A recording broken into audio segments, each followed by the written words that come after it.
Grow Great is a city government leadership podcast with Lisa Norris and me, Randy Cantrell. Each week we share insights, experiences, and wisdom to help you and your leadership grow great. Our website is growgreat.com.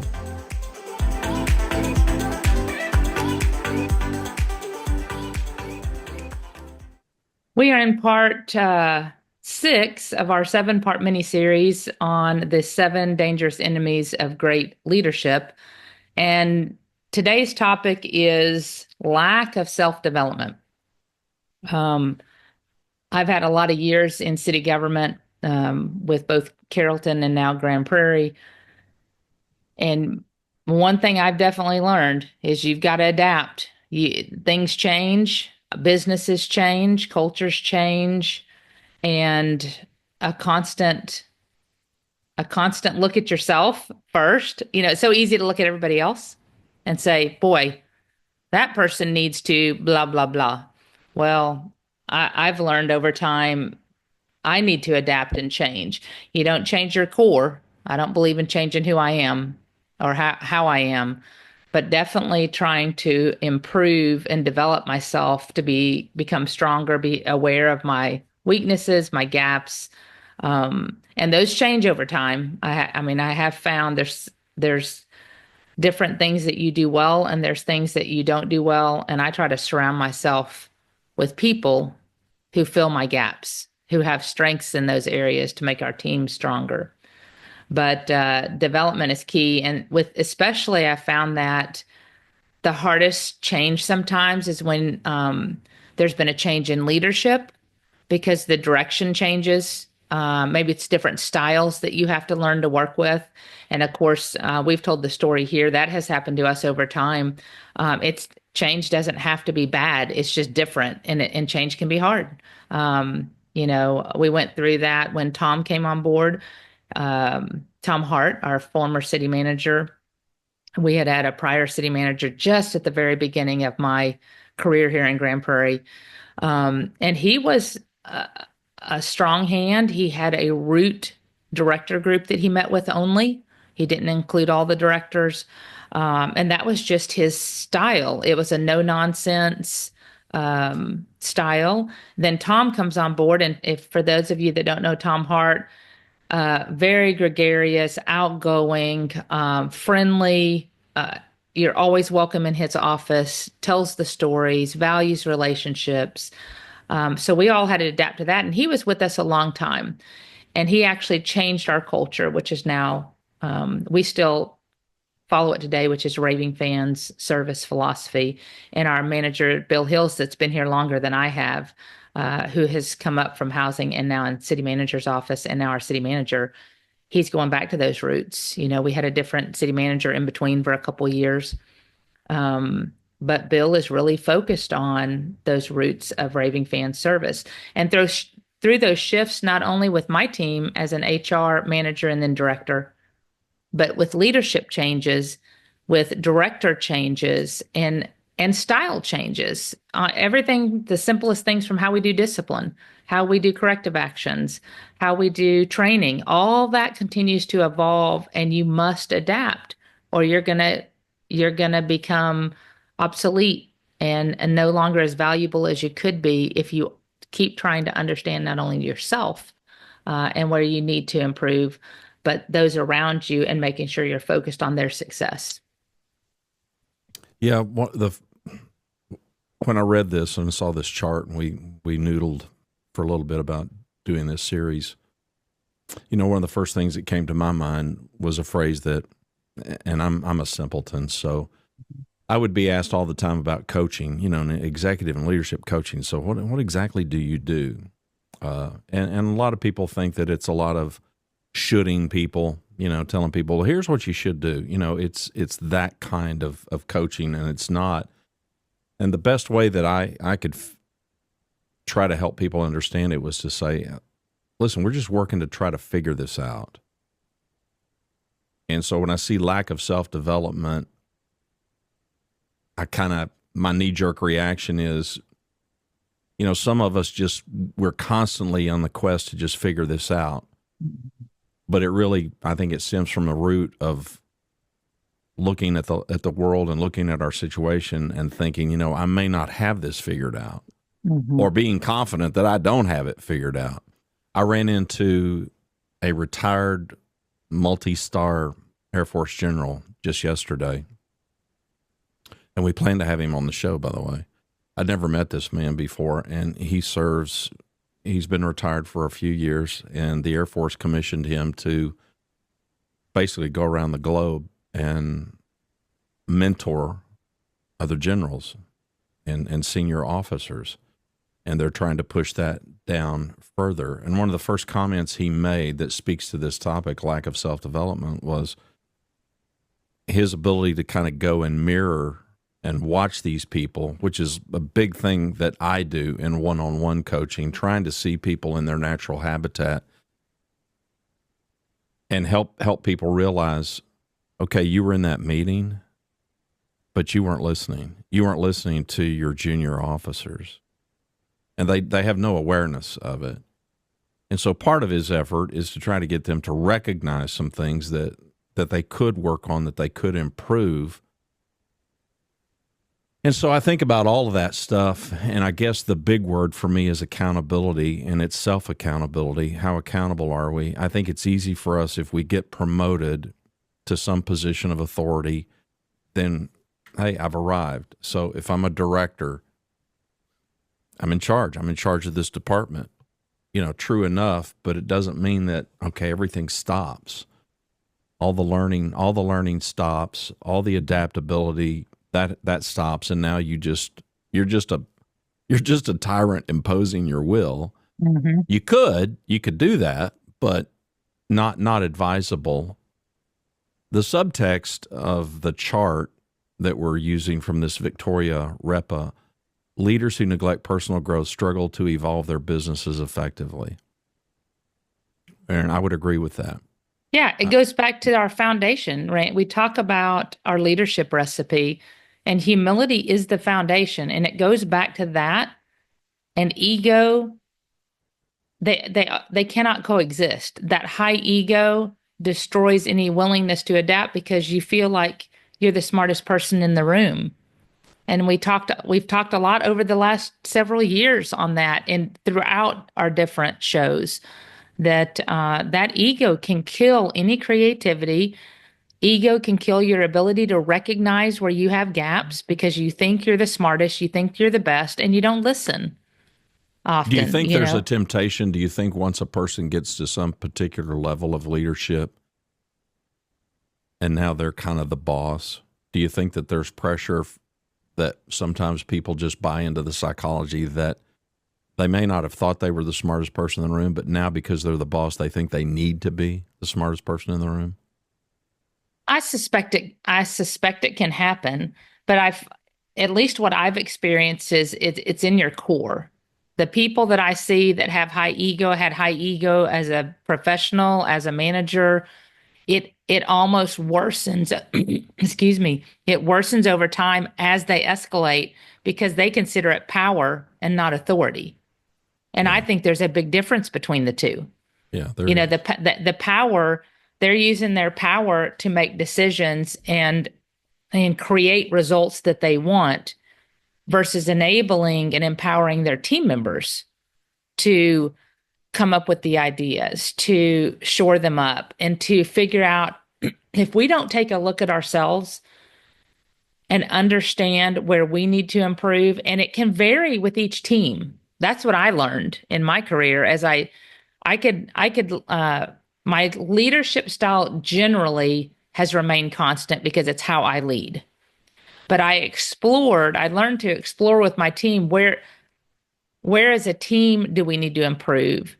Where do you need to improve? And where do you see us as leaders need to improve? And I always had them do it anonymously, so there was no pressure. I said, type it on a piece of paper at your leisure, put it in a folder that's, in some place, and it's out of view from me. So I don't know who's dropping it off or when they're dropping it off.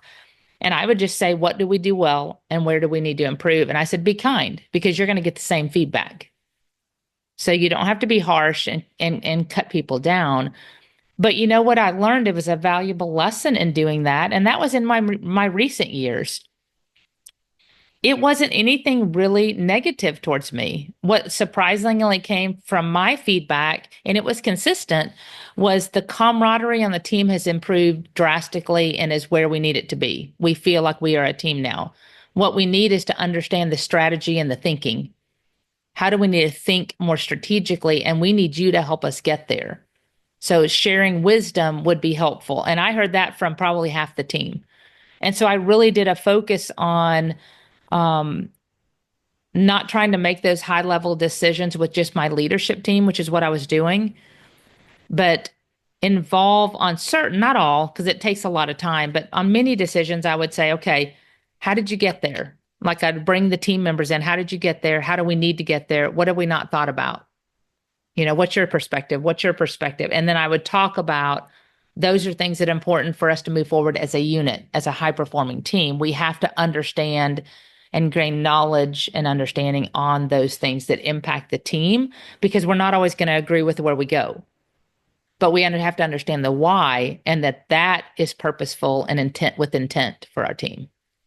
And I think that word perspective, I think, is important, to all of this, because as leaders, we may look in the mirror and we're going to see one thing, and we may think, yeah, I got no gap there, but then you get feedback, you get other people's perspective, and from their vantage point, yeah, there's a gap, and it's not a slight on us. It's just things change, situations change. I'm with you. I don't think the core. Well, let's back up. Assuming that your core character is good, that you're a good human.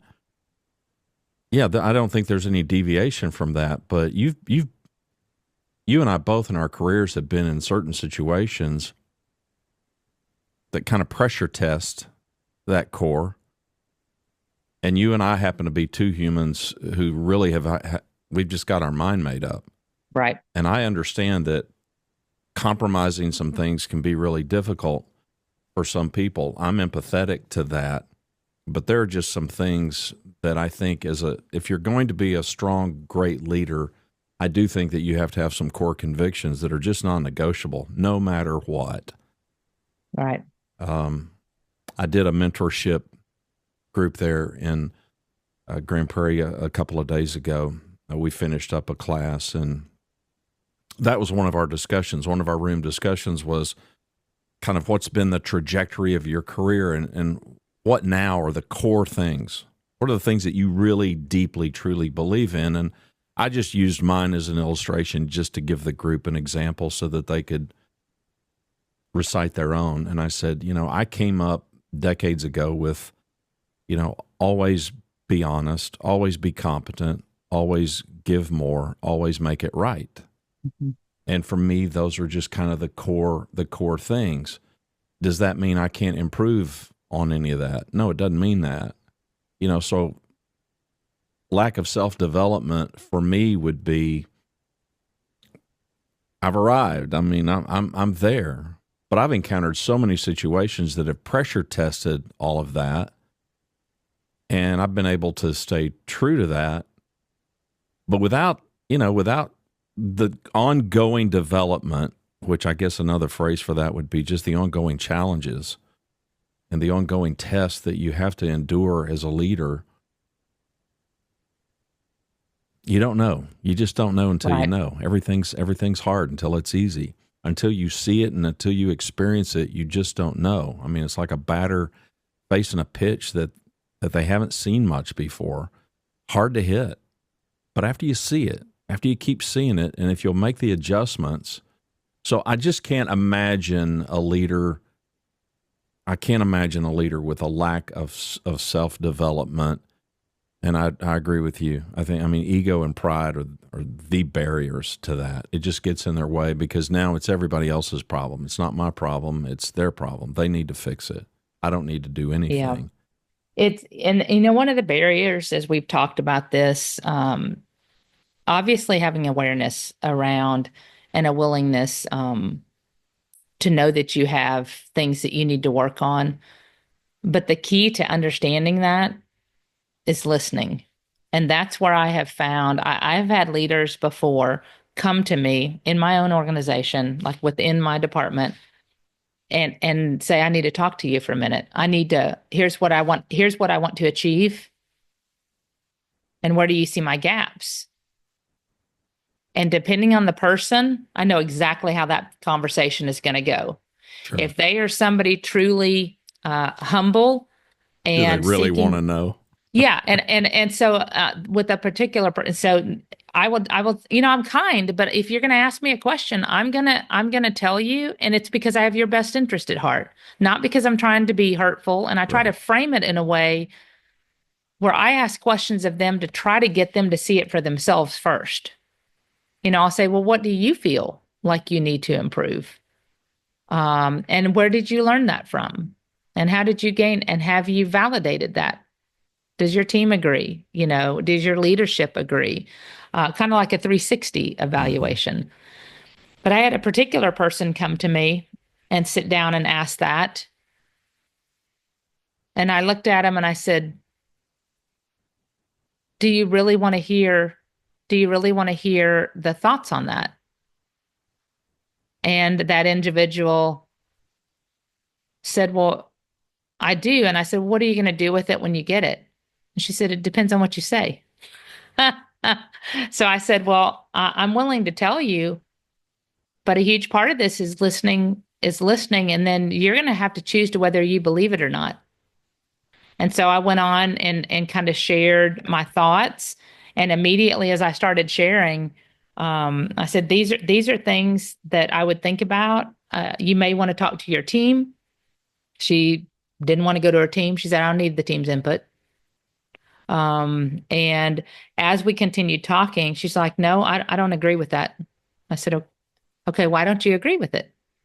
She said, what you're asking me to do is basically it was not being true to, she said, you're not asking me to be true to myself.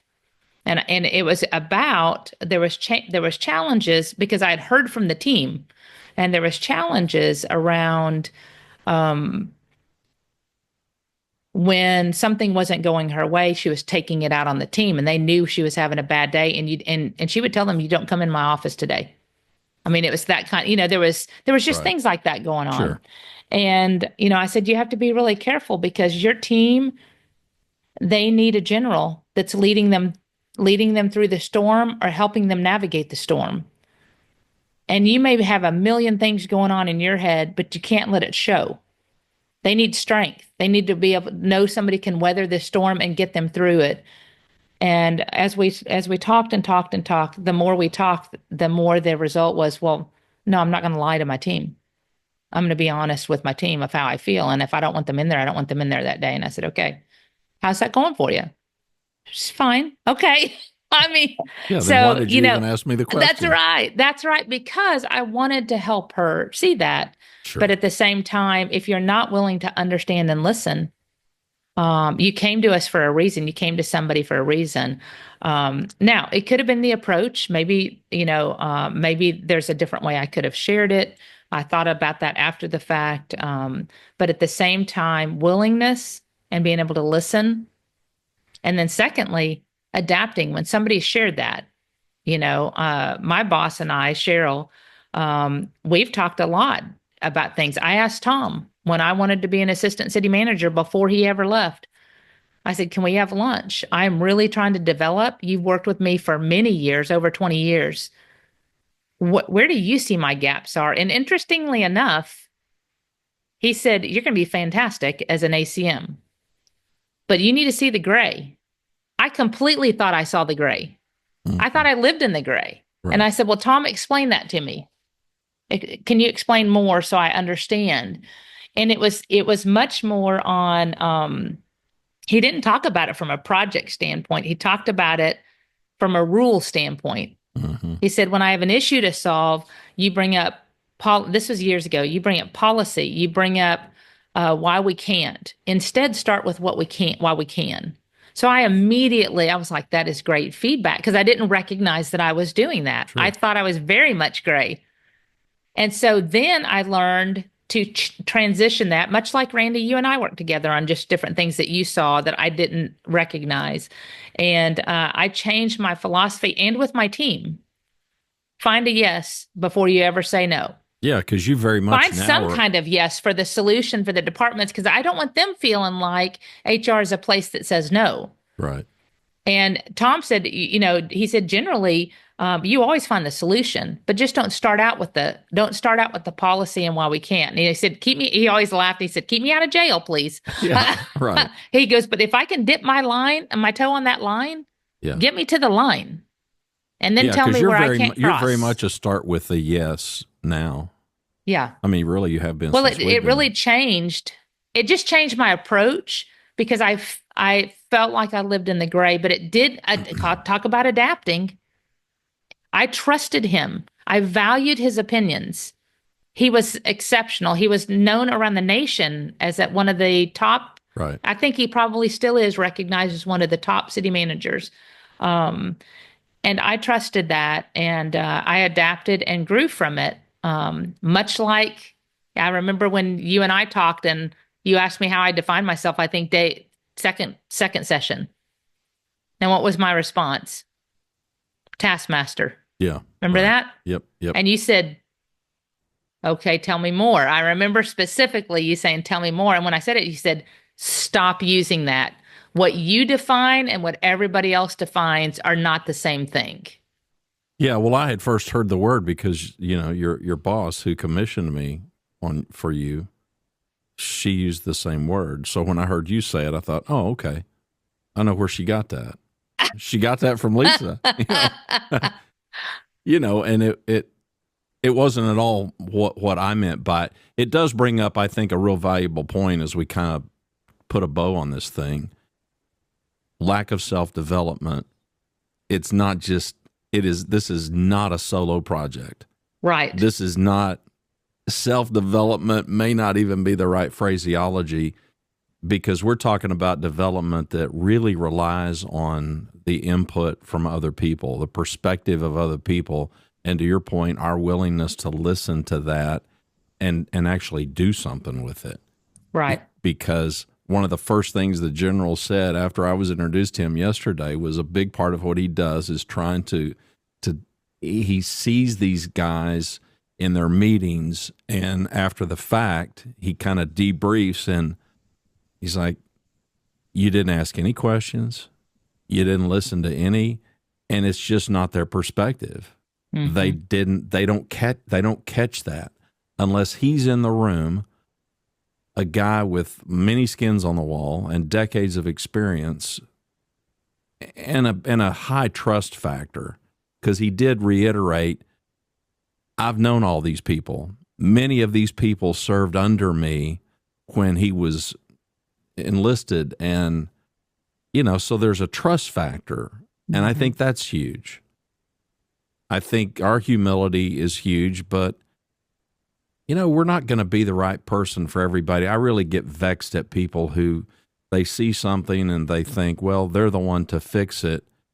I've learned a long time ago, I'm not the right guy for everybody. Right. I may not have the relationship. They may not trust me.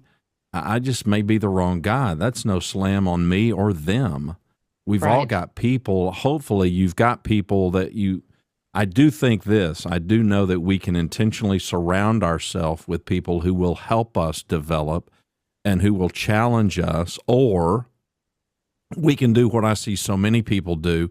We just surround ourselves with cheerleaders. We just surround ourselves with people, yeah, you can do that. Yeah, you can do that, as opposed to people that will question us and help us really think it through and really figure it out.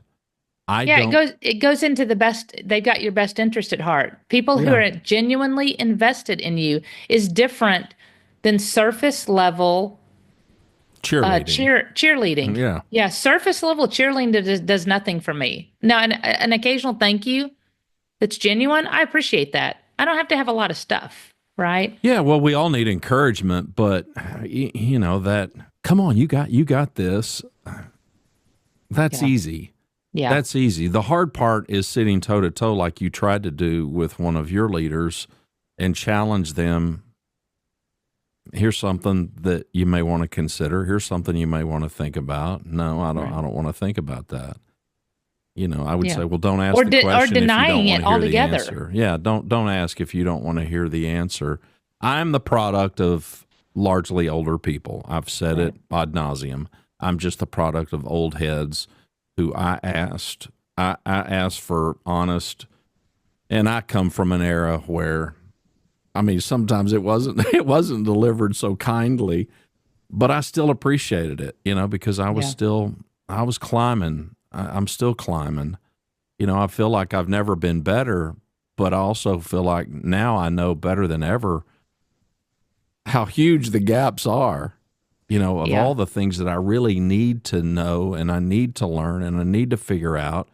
And the world changes and circumstances change. And here in city government, and that's what we're talking about, there have been many, many changes since COVID.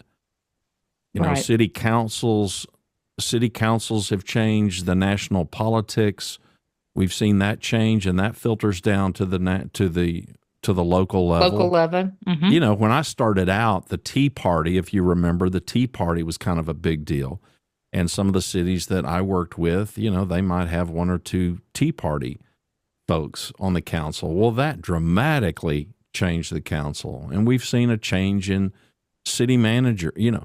It's just constantly evolving. It's constantly Yep. changing. And if you don't adapt to that landscape, which doesn't mean you compromise your convictions, it doesn't mean that you change your core beliefs, your non negotiables, but the way that you navigate stuff, I just can't imagine personally just trying to take all that on your own shoulders and say, no, I got this. I'm going to figure this out and I'm not going to listen to anybody. Right. I can't. I mean, Well, you can do that, but good yeah. luck.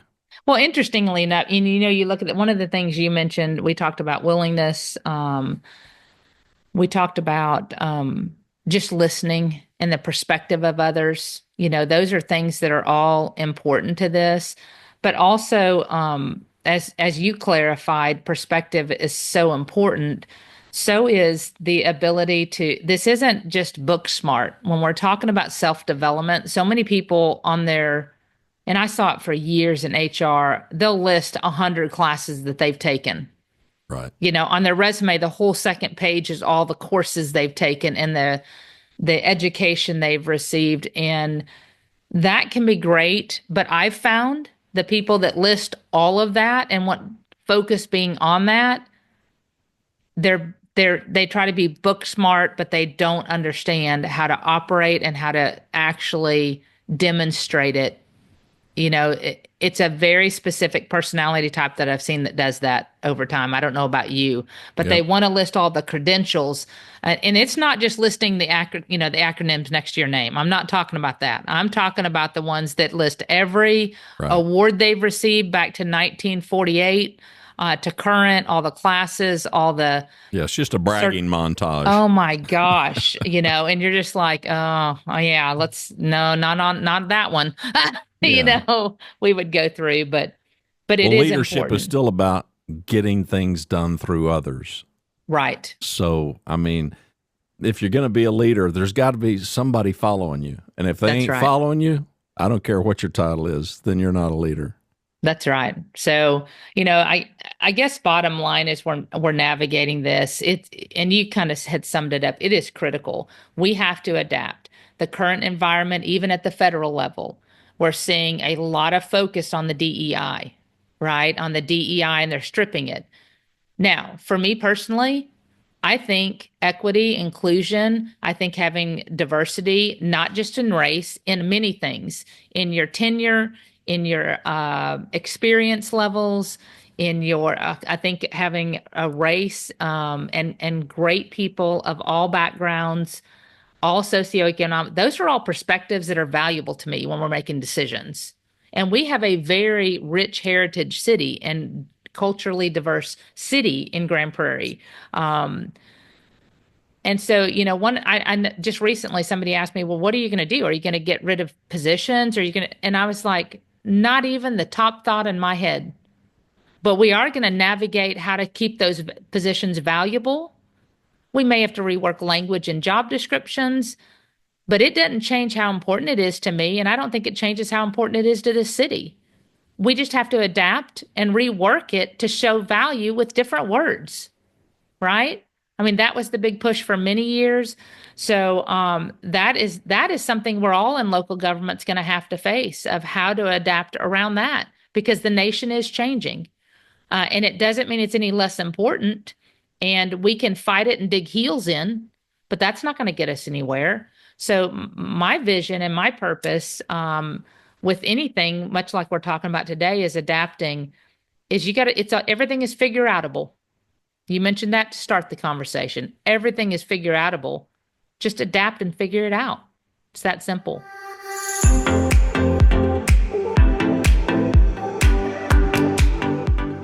Thanks for watching and listening to Grow Great, a city government leadership podcast. For Lisa Norris, I'm Randy Cantrell. Be well, do good, grow great. The website is growgreat.com.